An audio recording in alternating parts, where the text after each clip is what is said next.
More on corruption. Alex Jones on the GCN Radio Network.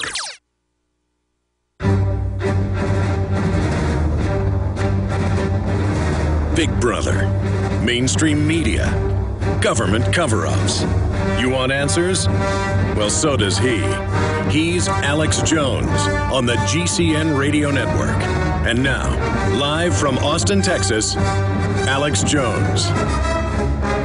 I tell you, I think during the breaks, a lot of times it's even better radio than on air with these guests. I mean, I'm just as intrigued and excited as you are, even more so.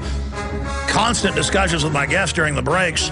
But it is the breaks that allow us, in this system to get the energy cubes we need to be on air and, finance this whole thing. So it is symbiotic, and we appreciate all of our sponsors. But I was bringing up the fact, really asking Dr. Begich to judge who I am, because it's always good to have outside perspectives.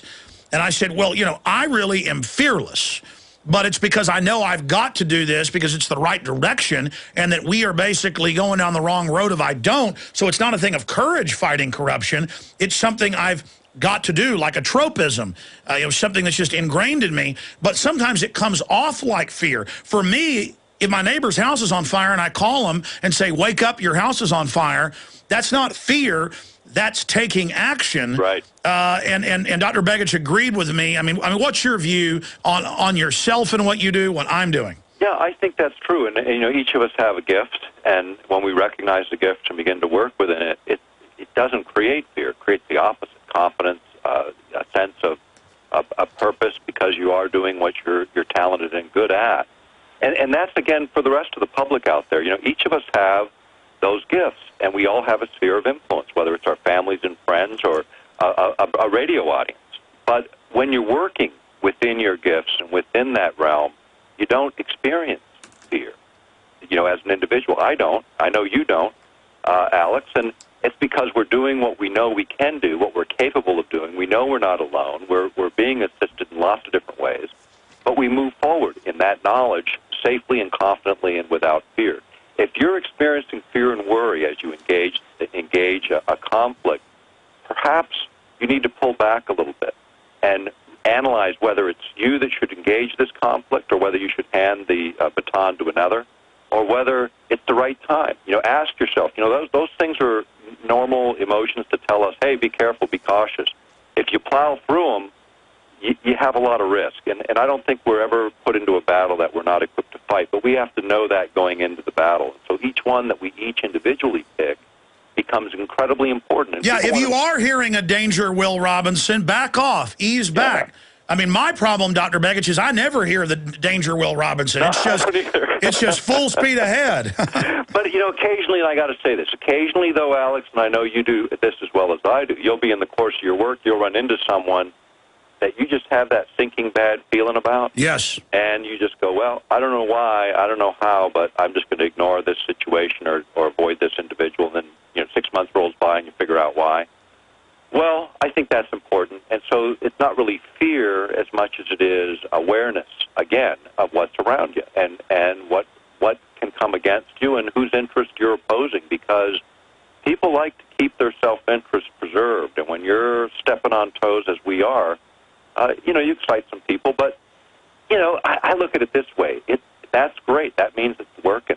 When they start hammering on you, it's working. And you can look at the work we've done over the years, and it does make its way in. In a number of the technical reports dealing with personal privacy issues, Earth Pulse and the work that we've done is cited there because it's quality material. The stuff that we do to alert the public and stimulate activity is just that, stimulating activity. But the listeners, people who hear these words and act on them, do things that we could never do. And people go, well, I'm just this little guy doing this little thing. Well, you don't know. A guy walking down the street, just as simple as a smile to the guy walking the other way. And the guy walking the other way maybe gets that bit of encouragement and goes off and creates some great invention. Now, who is the stimulator of that invention? The guy who invented it or the guy who acted as the catalyst by a little human compassion? I think the guy who acted as the catalyst, and each of us is a catalyst for change. Well, it's the listeners of this broadcast that make it so incredibly powerful and dangerous to the globalist paradigm. We're going to come back and take phone calls. This has been one of the most amazing interviews ever with Dr. Nick Begich. The awakening, the quickening is accelerating. You can all feel it. Hello, this is Alex Jones with some important questions. If you're going into a battle and they give you a rifle and a sidearm, how much ammunition do you want? My answer would be all I can get. In the battle for freedom and the lives of your loved ones, food is your only ammunition. How much do you want? When do you want it? Now or after the battle starts? When will you need it? Can you buy it without proper identification? Will there be any food? Will it make your children sick? If there's a quarantine and you can't feed yourself, will you go to the gathering center and be immunized? You wipe out all these problems if you have a good food supply. Food is your ammunition to fight for your freedom and your life. How much will you need? We don't know. How much do you want? All you can get. I'm Alex Jones. I want all of you good guys to live to fight another day. Call 1-800-409-5633 or check it out on the web at efoodsdirect.com. Again, that number, 1-800-409-5633. A very wealthy U.S. citizen is predicting that in 2011, we will witness the most important day in America in more than 50 years. He says it will change everything about our lives. The way you shop, travel, invest, educate your children, and even how you take care of your health and your own family. Now, this man has made some outrageous predictions over the years. The crazy part is, he's usually right. You see, he predicted the collapse of GM, Fannie Mae, Freddie Mac, and America's biggest mall owner, General Growth Properties. In fact, Barron's called his work a dire prophecy. Recently, he created a video, which you can watch online for free, detailing his biggest and most important prediction yet. And it's a real eye-opener. I can't stress this enough. You should at least watch this free video online today. He explains everything you need to know, including simple steps you can take to protect yourself. You can find the video at www.endofamerica3.com. That's endofamerica, the number 3.com. Watch the free video at www.endofamerica3.com. That's endofamerica3.com. Folks, you've heard us talk about Home Gain before. Home Gain is now offering a special promo where you get up to $150 when you buy or sell a home with a Home Gain agent you find through their Find a Realtor program. Home Gain lets you compare realtors anonymously. It's easy. Go to homegain150.com to find and compare realtors anonymously.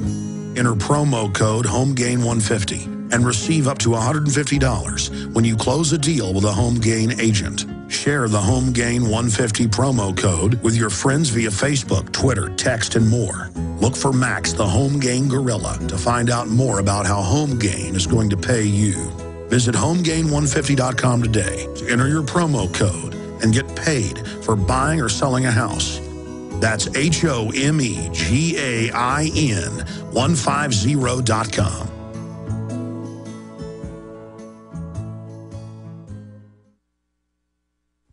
He's the T-Rex of political talk.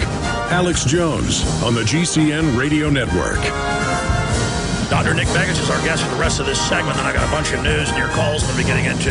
John, Mark, Bill, Donna, we'll get to at least you for Dr. Nick Begich here in a moment. But he said something that really struck home for me that I've been really focusing on lately, and that's that we're not alone. There are billions of people on this planet who are now awake. And Zbigniew Brzezinski, earlier last year, he bemoaned that it doesn't mean people have all the answers, but they're now awakening and shattering the tiny little cave that they've been put into, and that we stand not just with those that are alive, but literally with all other truth seekers and lovers of liberty throughout history, and that's the most valuable thing in the world. It's the only thing that's going to is fulfilling your destiny and being a good person. I'm totally with you, and I think all of us, again, I want to emphasize, that some of the most profound things in my life have been triggered by people who think themselves insignificant. And, man, I just can't say it enough, is we beat ourselves up pretty thoroughly, pretty regularly, because we're sort of the worst critics of ourselves. But cut yourself just a little bit of slack. And if you know your problems, try and overcome them. But more importantly, take control of the things you can take control of. And that's where you start to build your confidence back. On these issues, if somebody had asked you or me years ago when we began our work, and it laid out for us the path we would have traveled, we would have looked at them like they were absolutely out of their minds. And yet, by stepping into what we could do, we discovered all these other things that we could do. And I think that's the true nature of this experience. And, you know, the backdrop of technologies and the evil in the world, that so much of what we've had to talk about, you know, that's disturbing to folks. But again, it's the spirit in which the information is delivered. Like we were talking off air, you know, we're there to try and awaken the public to the issues that are important in this day. And in doing so, we take a lot of responsibility. I mean, what people do as a result of my words, I don't just let go of it. I know, Alex, you don't either. Those words that influence other people's actions make me partially responsible for what others do. And that so was my next point. I talked about that before you were on today. The only thing that freaks me out, and it's not even freaks me out, it's the only area where I get butterflies, is that I genuinely am affecting people, and I can see the growth curve. It's exponential. Right. And then I look at myself, and I do beat myself up, and I say, you've got to do a better job. Look at the effect you're having. But then I realize, look, all I'm doing is the best job I can, and I've got a good heart. I'm going in the right direction, and so I just turn it over to God. Yeah, I'm with you there, absolutely with you there. And you know, and I tell you, you know, even those of us that do this work every day, you know, we experience all the same kinds of things that everyone else does. You know, no one's free of anything in terms of tension in their lives. In fact, busy people tend to have very complex lives, and that's kind of the way we thrive, I think. But again, opportunity for change is there. These technologies offer us great opportunities to enhance our possibilities, and that's a lot of the work that I'm taking in this last year and moving forward. I stopped lecturing for a couple of years, and I may get back into a little more of that as time moves on, but mainly to get a focus back on sort of a chance to look at what I've been doing, look at the effect of it, and then saying, you know, what are the most important things that I need to address now? I was about to say, I haven't, for some reason, you know, years blip by, and I hadn't called you in over a year to have you on, and then I call you, and I don't want to say you sound changed, but I think like everybody, you sound accelerated in the trajectory you were already on, but you sound even more powerful.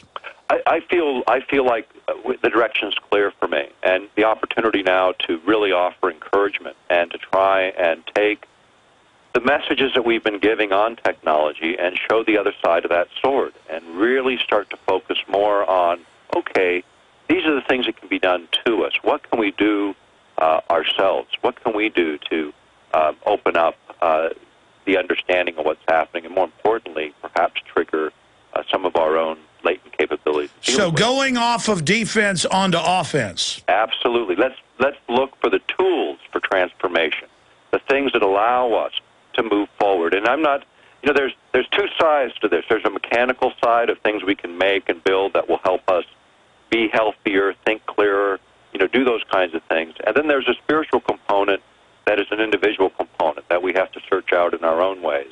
And that is not my direction in life to define that for folks. But having said that, anyone that I've ever met that's done anything decent in the world has a deep underlying religious and philosophical underpinnings, and that matters.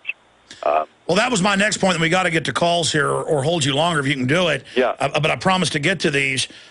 I'm not bashing atheist. I don't dislike atheist. Right. And I run into some who are overall good people, but on average not as good. And they can always use aberrant state-driven examples of religion being used as a cover or an envelope for bad. But the people I see facing down real corruption now, I mean, they have an underlying, you know, tie into the universe. They understand that justice, you know, the universe bends towards justice. And I see the globalist always pushing an atheistic view, a cynical view, but then when I actually study the New World Order, they are secretly extremely religious, but what would be called the dark side. Right, I agree with that. And again, the recognition of what we are is fundamental to the change. You know, we're talking about changing the way the world works. We have to change the way we operate as individuals by recognizing first and individually what we are and then begin to act. And as we do, we learn more about what we're capable of. Just like a little child, it doesn't end it continues. That's the whole living experience. And we keep being told, stop thinking, stop contemplating, stop